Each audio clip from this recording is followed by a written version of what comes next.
A paz do Senhor, irmãos, boa noite.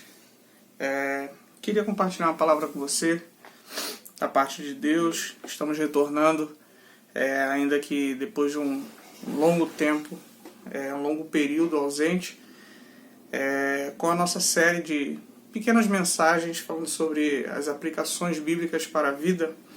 E eu queria compartilhar com você um trecho do texto de Mateus, capítulo de número 11.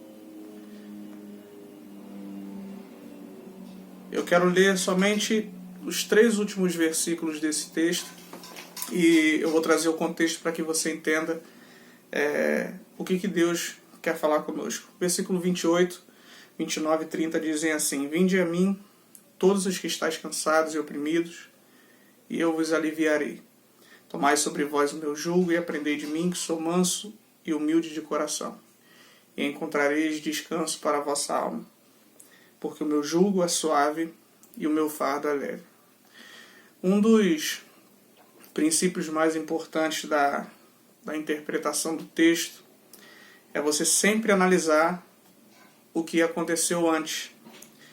Jesus ele estava operando muitos sinais, muitos milagres, muitas maravilhas. Inclusive nesse texto, no capítulo 11 de Mateus, relata acerca disso. E João Batista preso no cárcere, João Batista, o primo de Jesus, Lucas capítulo 1, capítulo 2 e capítulo 3 narra essa história do nascimento de João Batista, do nascimento de Jesus, do vínculo de Maria e sua mãe Isabel. Todo esse processo, todo esse trâmite entre João Batista e Jesus é uma história muito bonita. Ela narra fatos importantes acerca de como viria esse Messias, o que ele faria, qual a importância de João Batista na história de Jesus, como que tudo isso influenciaria a história do povo de Israel. Porém, quando acontece esse episódio do capítulo 11 de Mateus, João Batista está preso, a mando de Herodias, que insistiu com sua filha, e posteriormente insistiu com Herodes. Ele estava preso no cárcere. Só que no cárcere ele soube que Jesus estava operando muitos sinais, ainda que ele fosse primo de Jesus, como narra o capítulo 1, versículo 39 de João. Ele disse: esse é o Cordeiro de Deus que tira o pecado do mundo. Ele mesmo sabendo de tudo isso, e sabendo de todas essas coisas, ele diz para 2 de seus discípulos: vai lá e verifica se de fato ele é aquele que haveria de vir. O capítulo 11 diz que esses 2 discípulos chegaram a Jesus e disseram: João Batista nos enviou a saber se de fato tu és o Cristo. O que Jesus fez? Jesus ele pega aqueles 2 discípulos e diz assim: vinde e vede. E ele opera sinais e maravilhas e envia os discípulos de volta a João Batista dizendo: os enfermos são curados, os cegos veem, os coxos andam, os surdos ouvem, e aos pobres é anunciado o reino de Deus. Eles retornam, o texto narra até essa parte, e o texto posteriormente prossegue, a partir do versículo 20 até o versículo 24, Jesus dizendo: ai de ti, Corazim, ai de ti, Betsaída, ai de ti, Cafarnaum. E ele dá uma chave muito importante para nós aqui, que é o contexto desses últimos 3 versículos que acontecem aqui. O que acontece nesse conjunto de versículos, do versículo 20 até o versículo de número 24? Após Jesus falar sobre João Batista, melhor dizendo, apresentar aos discípulos de João Batista o que ele estava fazendo, ele lança em rosto, essa é a expressão que é usada no texto, então começou ele a lançar em rosto as cidades onde operou a maior parte dos seus prodígios, o não se haverem arrependido, dizendo. Jesus ele cita Corazim, Betsaída ou Betsaida, ele cita Cafarnaum como 3 cidades. Cafarnaum é a cidade onde Jesus foi habitar, como narra o capítulo 4 de Mateus, cumprindo o que Isaías no capítulo 9 diz. Ele foi habitar em Cafarnaum. O povo que andava em trevas viu uma grande luz. Essa luz era o próprio Senhor Jesus Cristo. Quando ele começa a lançar isso em rosto, ele diz que todos os sinais que ele operou, todos os prodígios que ele fez, tinham um único objetivo, que era trazer o povo ao arrependimento. No versículo de número 20, no qual eu acabei de ler, diz que mesmo onde ele operou tantos sinais, tantos prodígios, o povo não se arrependeu. No versículo 21 ele diz: ai de ti, Corazim, ai de ti, Betsaída, porque se em Tiro e em Sidom fossem feitos os prodígios que em vós se fizeram, há muitos se teriam arrependido com saco e cinza. O que Jesus estava querendo dizer? Que o ponto focal do milagre não é simplesmente dar o que é de suma importância para a pessoa naquele momento. Não é só por isso. Principalmente quando se envolvem pessoas que não creem no Evangelho. Existe um ponto-chave que Jesus quer alcançar. Jesus ele tem a intenção de arrebatar aquela pessoa para si, trazê-la para a salvação. Ele cita não só Corazim, não só Betsaída, ele cita a própria Cafarnaum, onde ele habitava, onde o próprio Jesus habitava. Ali Jesus operou muitos sinais, o paralítico de Cafarnaum, ele curou a mulher do fluxo de sangue, a filha de Jairo e tantos outros milagres que aconteceram ali. Só que ainda assim o povo não se convertia a Jesus. O povo não cria na sua mensagem. O povo queria a cura, queria o milagre, queria a bênção, mas não entendia o porquê de Jesus estar fazendo aquilo dali. Só que Jesus ele prossegue e ele diz, no fechamento do versículo 24, assim como também no versículo de número 22, primeiro ele falando sobre Corazim e Betsaída, e depois ele falando sobre Cafarnaum, que nos últimos dias, ou melhor dizendo, no dia do juízo final, haveria menos rigor para Sodoma, para Tiro e para Sidom, do que para essas cidades onde se operaram tantos sinais. Por quê?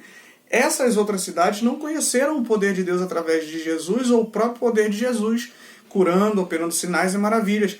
E se tivesse, como ele mesmo diz, o próprio Jesus diz que se Sodoma tivesse conhecido o que é o poder de Cristo, eles teriam se arrependido.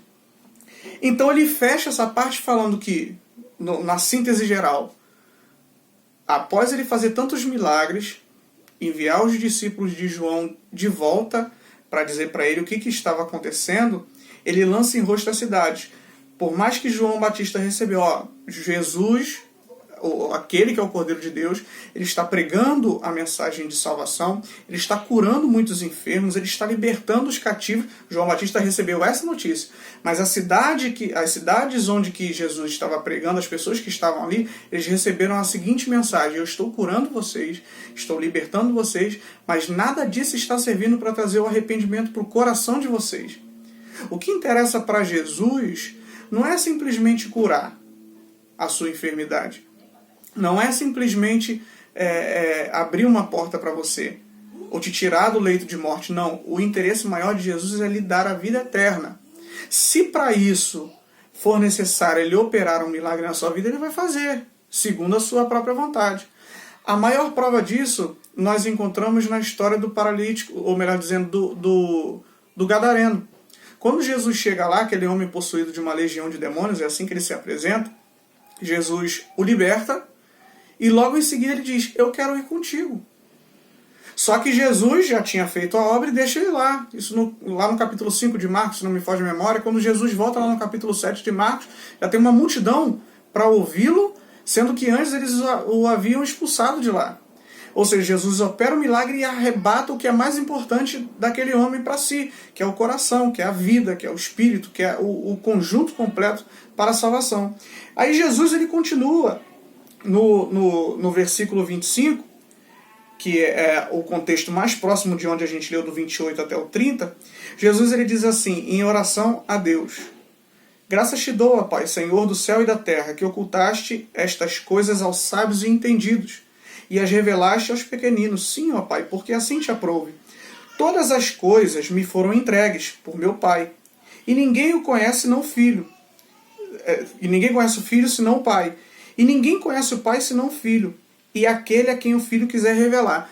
Aí encerra-se uma parte. Por quê? Quando a gente lê o contexto, os versículos 28, 29 e 30, a gente destaca esses versículos 28, 29 e 30 como falando para alguém que precisa ser salvo, como de fato é. Jesus está falando, todos aqueles que estão cansados e oprimidos venham a mim, e eu vos aliviarei. Só que esse alívio que Jesus está oferecendo não é um alívio de milagre, porque o contexto aqui é o milagre e a salvação. São duas linhas paralelas, que estão caminhando lado a lado. Dois assuntos caminhando lado a lado. Milagre e salvação, milagre e salvação, milagre e salvação. Os discípulos vieram, avisam para ele que tem milagre e o evangelho do reino está sendo pregado. Ai de ti, Corazim, ai de ti, Betsaída, porque sem ti fossem feitos prodígios, que se em Tiro e Sidom fossem feitos prodígios que em ti se fizeram, eles já teriam se arrependido, ou seja, arrependimento para a salvação. Jesus pregava a mensagem da salvação. Mateus capítulo 4, versículo 17, Jesus começa a pregar dizendo, arrependei-vos porque é chegado a vós o reino dos céus. A mesma mensagem de João Batista no capítulo 3, versículo 17. A mesma coisa. Jesus prega para a salvação da vida do homem. E Jesus, ele, tratando desses dois assuntos em paralelos, ele diz aqui, olha, há milagre e há salvação. Vocês precisam, através do milagre, crer para a salvação. E quando chega nesse bloco do final do versículo do capítulo 11 de Mateus, no versículo 25 até o versículo 27, onde Jesus ora ao Pai, dando graças a Ele, porque Ele ocultou essas coisas dos sábios e entendidos e revelou aos pequeninos, e Ele diz uma coisa que é muito importante, que Ele diz assim, ninguém conhece o Filho, senão o Pai. E ninguém conhece o Pai, senão o Filho, e também aqueles a quem o Filho quiser revelar. Quando Jesus fala do versículo 28, 29 e o 30, Jesus está falando de um conjunto que aqui encerra todas as duas linhas que estão caminhando paralelamente, o milagre e a salvação. Jesus, ele diz, os cansados e oprimidos, venham a mim, eu vou aliviar. Pega de mim o meu jugo, aprendam de mim que sou manso e humilde de coração e vão encontrar descanso para a alma de vocês. Então Jesus diz, se vocês vierem a mim, vocês vão ser libertos e vocês serão salvos. Só que o ponto focal aqui não é só o milagre. Tem o milagre, tem a salvação e tem o que é mais importante, que é o contexto do versículo 27, que Jesus diz, ninguém conhece o Pai senão o Filho e a quem o Filho quiser revelar. Se Jesus está dizendo, eu operei milagres, o milagre gerou em você arrependimento, você vai se arrepender e vai ser salvo. Você se arrependeu, foi salvo, agora eu vou te mostrar quem é o Pai através do jugo que você vai tomar de mim e eu vou colocar em você quem eu sou. Porque se só o Filho conhece o Pai, nós só podemos conhecer o Pai através do Filho. E no capítulo 14 de João, quando Filipe ele diz para Jesus o seguinte, mostra-nos o Pai que nos basta. Jesus diz, estás há tanto tempo comigo e não tendes visto que quem vê a mim vê o Pai? Nós somos um. Quando Jesus diz isso, o que ele está querendo dizer é o seguinte, a partir do momento que você vem a mim, que você passa pelo processo de transformação, a partir desse momento eu estou em você. E se eu estou em você, o que eu conheço do Pai, eu estou revelando a você. E se o Pai conhece o Filho, ele passa a conhecer você. Não que Deus não nos conheça, mas é uma relação diferente. Jesus, ele diz, é um texto que eu amo de paixão, João 14, versículo 23, se alguém me ama, guardará a minha palavra, meu Pai o amará, e viremos e faremos nele morada. Entregar-se a Jesus, trocar esse cansaço, essa opressão, pelo fardo leve, pelo jugo suave de Jesus, é você ter em si o conhecimento de quem Jesus é e de quem o Pai é consequentemente. Então, qual é a aplicação aqui nesse texto de Mateus, capítulo 11, versículo 28, 29 e 30, contextualizando com tudo que nós falamos aqui? Existem milagres que Jesus vai sim operar na nossa vida. Porque nós estamos insistindo e precisamos, tem coisa que só Jesus faz. Só Ele faz. Porém, existem outros milagres que serão feitos para gerar fé no coração das pessoas e, consequentemente, o arrependimento de seus pecados para a salvação. E quando isso acontecer, Jesus dá um presente para nós, que ele passa a habitar em nós, fazendo-nos conhecer, então, quem ele é e quem é o Pai, trazendo assim esse conhecimento para o nosso coração. Então eu espero que você tenha compreendido um pouco mais acerca disso, e se você ainda não conhece a Jesus, eu faço como Jesus fez aqui agora, mas não a mim, mas a Ele. Vá até Ele, creia, confesse seus pecados. Tem muita gente que diz assim, eu não sei como fazer, é simples, não tem uma fórmula secreta, não tem uma reza específica que você precisa fazer. É você dizer que se arrepende, que você crê, que você precisa dessa salvação. O que nós estamos passando atualmente no mundo externo, as coisas que estão acontecendo à nossa volta, tudo isso está predito na palavra. Tudo isso já está escrito. O que nós precisamos nesse momento é encontrar a paz que só Jesus pode dar. Como Paulo escreve aos Filipenses, a paz que excede todo o entendimento. Isso só Jesus pode nos dar. Então que você seja abençoado com essa palavra, que Deus guarde a sua vida, a sua família, em nome de Jesus.